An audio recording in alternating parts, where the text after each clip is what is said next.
Ride the Vibes, a refreshing, fun, and informative experience. Join Steve and Winnie on VoiceTube Studios. Hey everyone, welcome back to Ride the Vibes. This is your host Steve. And this is Winnie. Today we will be talking about taboos. Taboos. So what are taboos? Taboos are basically something that is not allowed, disliked, or frowned upon by a society or a group of people. Or it's something that is banned on grounds of morality or taste, or to put it very simply, it is if you do it, you might get bad luck.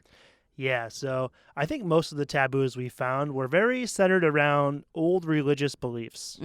I think that happens a lot in Taiwan, but as you mentioned, it happened a lot also in the Western countries. Yeah, I think most taboos, not all of them, but many of our taboos come from kind of Christianity and the changing of religion over the last 2,000 years. So from the Bible. Yeah, onward into the Middle Ages. And, you see it a lot. Like the Middle Ages, there were people that were considered witches that had magical powers. And so you can imagine how kind of the black cat superstition might have started, something like that. And there's definitely taboos that are also just within culture or society that are not really related to religion. So when I think of taboos, the most common one that I can think of is unlucky numbers. Yeah, for sure. I think most cultures probably have an unlucky number. Of course, in the West, I think everyone would know that that number is 13, which is part of the reason why that date, Friday the 13th, is so scary to a lot of people. We have horror movies, a whole horror series named after Friday the 13th, and I think Friday the 13th happened in 2019 for the first time in a very long time. So 13 is the unlucky number. So Yes.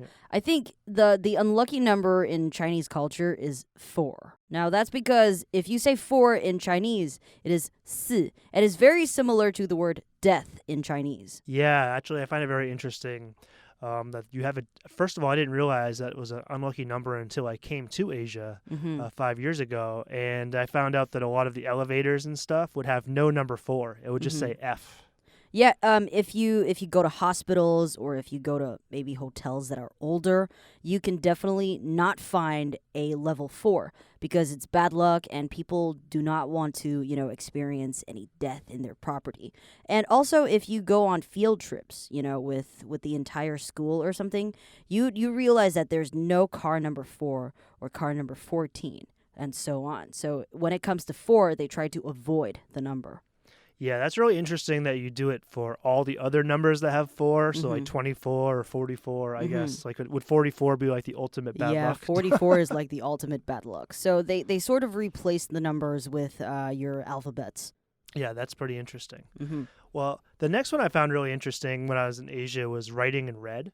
So when you write in red, like if you write someone, more specifically, if you write someone's name in red.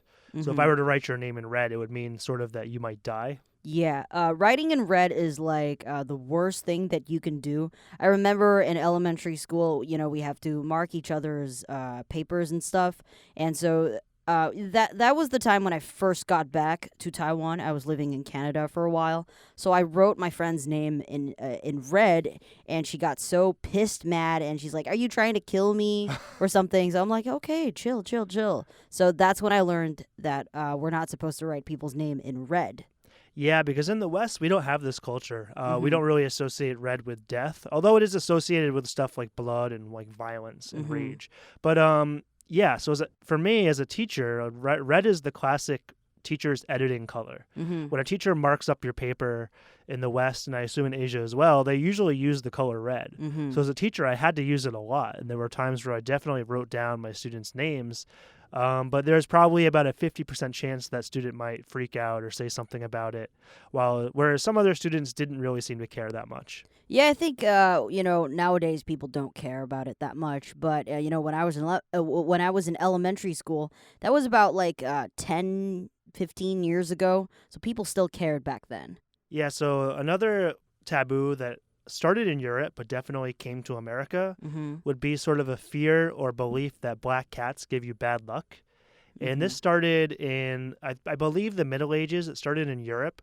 and people thought that black cats could shapeshift into witches or like demons. So if you saw a black cat on the street at night, it could mean a bad omen or that you might die. Well, when you say that black cats can shapeshift to witches, I immediately think of Harry Potter, because, there was a professor who can shapeshift to a cat. And yes, black cats definitely, they do kind of mean bad luck in Taiwan as well. I remember when I was younger, there was this movie called Magic Grandma, 魔法阿嬷. So in that movie, a black cat was possessed by this evil demon, some kind, and it's really, really scary when the black cat started speaking. So yeah, black cats can definitely mean bad luck, but I think in Taiwan, also if your cat wears white socks, okay, by that I mean if their legs are white, then that means it's bad luck. Wow, pretty interesting. So it's you have white and black are both bad luck in Taiwan. Cool. Well, let's move on to the next one, which is eating rice. This is one that we don't really have in the West. So from what I know in Taiwan, it's not polite to leave rice in your bowl. Yeah, definitely. Not finishing the rice in your bowl is really, really bad because, when I was younger, my grandma and my dad would always say that if you don't finish the grains in your bowl, you're going to marry someone with a dirty face, meaning that they'll have pimples or moles or something. Yeah, you're going to marry someone with a very, very messed up face. So, as a kid, I was like, yeah, I better finish every single grain of the rice in my bowl. That's interesting because in the West, it's way more straightforward. My parents would always be like, you need to eat all the food on your plate or you're wasting it. You get no dinner tomorrow. Well, they do say that. From my aunt, they would say, you got to think about the kids in Africa. Does that happen in the Western world? Yeah, definitely. It's sort of like a sign that you're not grateful for the food or that you're not appreciating the people who made the effort to get the food and make it. I think when it comes to eating rice in Chinese culture, it's a very, very serious thing. In Taiwan, we have a saying like 吃饭皇帝大, 家崩, okay, I don't know the Taiwanese about it, but we take eating rice very seriously. So, for example, other taboos are like you're not supposed to stick your chopsticks in the rice because it's like incense and it's like you're worshiping the ancestors. Yeah, that's what I didn't know about until I came to Taiwan. I'm really trying to think of Korea. I lived in Korea before Taiwan, and I'm trying to remember if they had the same belief. They probably do. But yeah, you're not supposed to stick your chopsticks straight into the rice and leave them hanging up out of the bowl, which is something I think most people would probably not do anyway. But I think maybe some ignorant Westerner could totally come and do that just because it would be very easy to leave the chopsticks in there and it would be convenient, right? Yeah, I think when I was younger, I used to do that too. And you're supposed to just leave it on the table or something, or just hold them and don't try not to stick it in your bowl. And there's another one is that you're not supposed to play the drums with the chopsticks with the bowl, because if you do that, it's gonna make you look like a beggar. So if you do that, my parents would always say, "Are you trying to become a beggar or something?" So that's also like a big taboo. Interesting. As someone who used to play the drums, that one's pretty interesting to me. Would you do that? I've never done it in a restaurant or anything, but I probably would do it for fun, I guess. All right. So I think the last kind of classical, the last classical taboo might be breaking a mirror. And in the West, when you break a mirror, if you break a mirror, I've never done that, but if you did, it would supposedly give you 7 years of bad luck. That's also the same in Taiwan. So I have a group of friends. Yeah, they actually bought mirrors together, like a keychain mirror. So one of my friends, she broke hers, and she was so worried, and she had to call everyone to make sure that everyone was okay, because it's like a friendship thing. So it's kind of like, when you break the mirror, it could mean that it's going to give you 7 years of bad luck, but it also could mean that maybe someone died or something. Okay, wow, yeah, I'm actually really curious about the origins of this taboo. I'd like to learn more about how this started, because I just don't understand the significance of the mirror. I don't know either. Well, I don't know anything about breaking a mirror, the origins of that either, so we'll just move on to our next topic. All right, our next topic's kind of probably my favorite one of this episode, and it's going to be questions that are considered rude, or rude questions.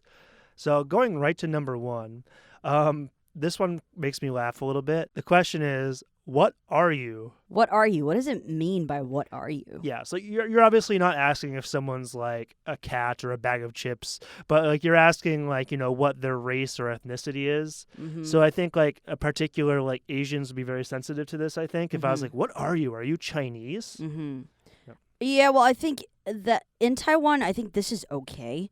But if I were abroad, for instance, if I were in Canada, if I get asked that question, I might get a little bit angry.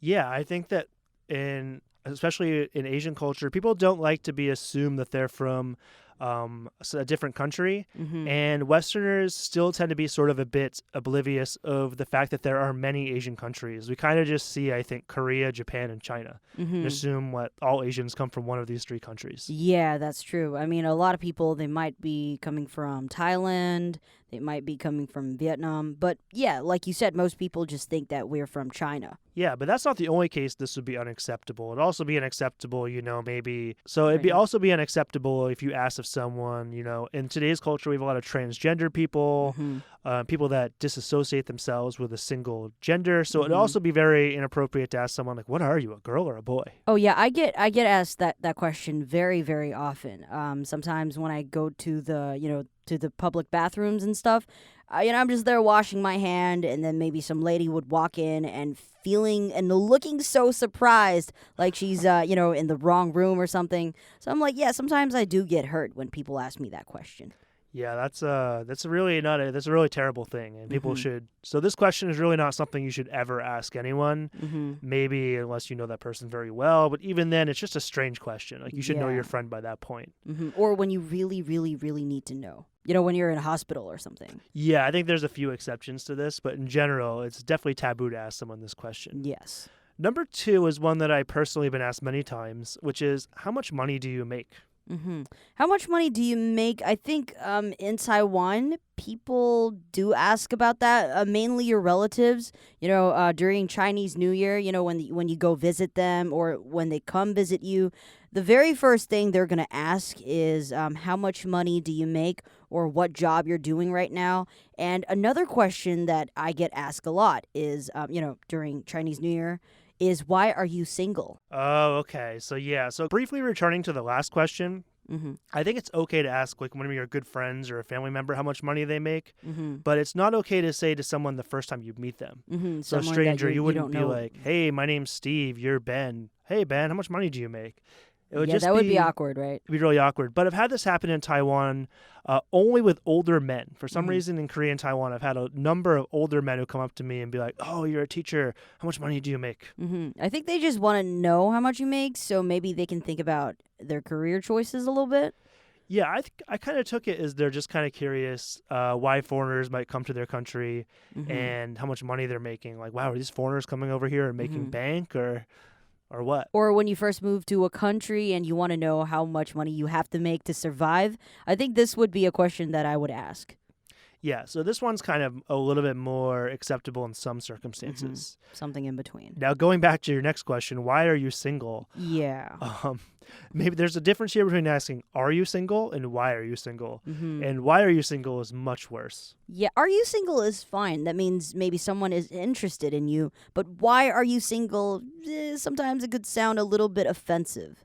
Yeah, it's kind of implying that, hey, you're single and maybe why are you single? Like, you're so beautiful. You should have a boyfriend. Or, why are you single? Are you a loser? You can't date anybody? Yeah, I think that's a big problem with today. I mean, why can't people be single? Maybe they're focusing on themselves a little bit more, or maybe they're working on something really big in their career and they really don't have time to, have a relationship or something. Yeah, I mean, I think at the end of the day, most people do want to date someone before they grow old, but I think that there's a lot of people who are single for, like you said, very legitimate reasons. They're in school and they don't have time for a relationship, or they're taking some time to try to improve themselves. There's plenty of reasons why you could be single. Okay, so this last rude question that we want to talk about is, when are you going to leave? Yeah, so in Western culture and probably Taiwanese culture too, I would think you shouldn't really ask people, "Hey, when are you gonna leave?" Like it kind of makes it seem like you want this person to leave, and that you don't really like them being there. But of course, on the flip side, of course, we always want to go to bed or we have stuff to do, and sometimes you do have to get people to leave. So you have to find a nicer way to say this than saying, "Hey, when are you gonna leave?" You know, in Taiwanese culture, or as far as I know, you can go make some tea, or maybe you can go make some, fruit. You go prepare some fruit, and usually after the fruit or the dessert, and people will leave. Yeah, I think in the West we're actually less straightforward. We'll kind of say something like, "Oh, I'm getting really tired. I think I might go to bed soon," and then maybe like your friends will leave or something. But unfortunately, in the West, this can be kind of messy and a little bit hard to understand. Why is that? I just think that like you can't be too direct, but we don't really have a system in place to. We don't have a system like your T system where you can tell people to leave. We kind of have to make hints, subtle hints, like, "Hey, like I think I might go do my work on my classwork or something." And you just have to kind of hint to the person that you want them to leave. Yeah, well, that's a pretty obvious hint, when you're telling someone that, hey, I got something to do, or, I'm feeling tired, I'm going to go to bed. I think people would automatically just know that they should leave.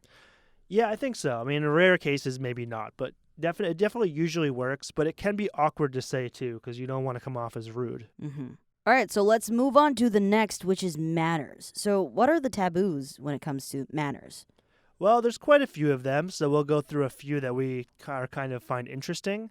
So the first one I have is holding the door open. I know that this is something most cultures will do, but in the U.S. specifically, we take this to the ultimate extreme. I mean, you can literally have someone that's 20 seconds behind you, and you'll hold the door for 20 seconds as this person walks across the entire room to get to the door.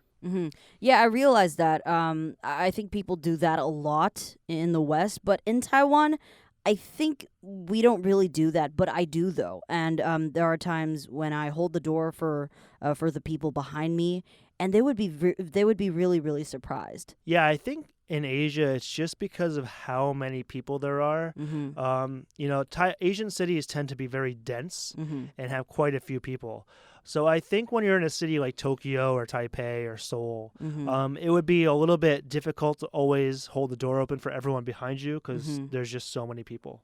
Also, I think, it's because we're living in Taipei City, right? And the pace is really fast. So oftentimes you see people are just running or walking very, very fast, and we really don't have time, to hold the door for other people. Yeah, so sometimes when I'm rushing, I probably wouldn't do it, but most of the times I would do it, and it also depends on who's walking behind you. I mean, if it's a hot girl or someone looking really nice, I'm going to hold the door. Yeah, and of course, that could work the flip side, too. If I see a really old person behind me, I'll probably be more inclined to do it because I'll feel really bad if I shut the door on some elderly person with a cane. Okay, well, speaking of old people, yeah, I hold doors for old people, too, not just hot girls. Don't want people to think I'm rude. Yeah, so moving on to the next one, I think I would say spitting.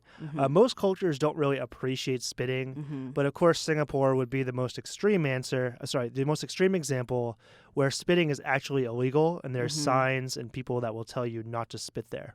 Yeah, well, I think Singapore has very strict laws when it comes to, I think, even manners.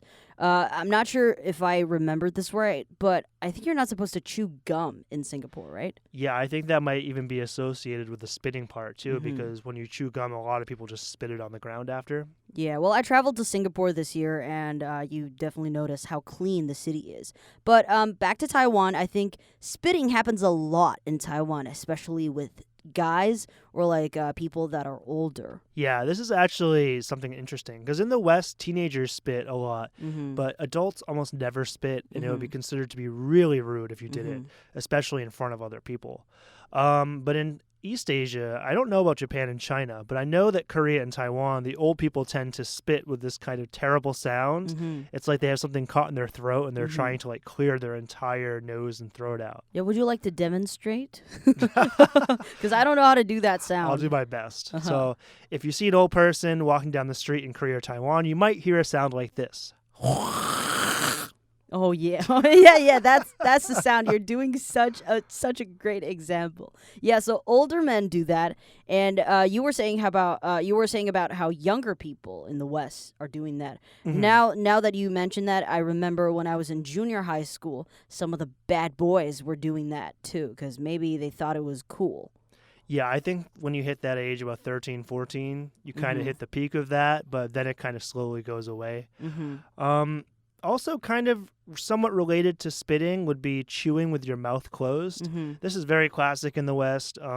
It's really rude to do in the restaurant, but chances are, even if you do it at home, your mom or dad will tell you, make sure you chew with your mouth closed. Because when you chew with your mouth open, it just makes this horrendous sound. Yeah, it's the same in Taiwan. I remember when I was younger, my mom would always say that I have to chew with my mouth closed. But there's something that I really want to talk about from spitting, because Asian countries, a lot of people chew betel nut, right? Oh, yeah. So then they would spit the betel nut juice out, and it's red. It's like you're almost like puking blood or something. But that hasn't been happening as often as before, because a lot of the younger generation are not doing the betel nut anymore. Yeah, if you don't know what betel nut is kind of a drug. It grows from a tree. It's a nut. And it's sort of similar to something like chewing tobacco, where you put it in your mouth and you chew it. You don't swallow it. And you have to spit it out every couple minutes. And it literally looks like you're spitting out blood. Okay, I think that's all the time we have. But since we're doing a podcast and we're in a recording studio, there's something very interesting in this room. Do you notice the pack of guai guai on the machine over there? Yeah, so we're running all our audio through what's called an audio interface. That's where we plug our microphones in, and on top of that is sitting a bag of chips. It's a coconut flavored chips. You can find this in Taiwan, and if you go to different, let's say, factories or tech companies, you can see one of these packs on server or on their equipment, or maybe on a camera or something. This is to make sure that the machine will run smoothly, because the name of it is called guai guai, and if you translate it directly back to English, it means behave well. Okay, so if this bag of chips were not on this interface right now, it would mean kind of bad luck for our recording. That could mean bad luck. Maybe nothing will happen, but that thing is just there to make people feel good.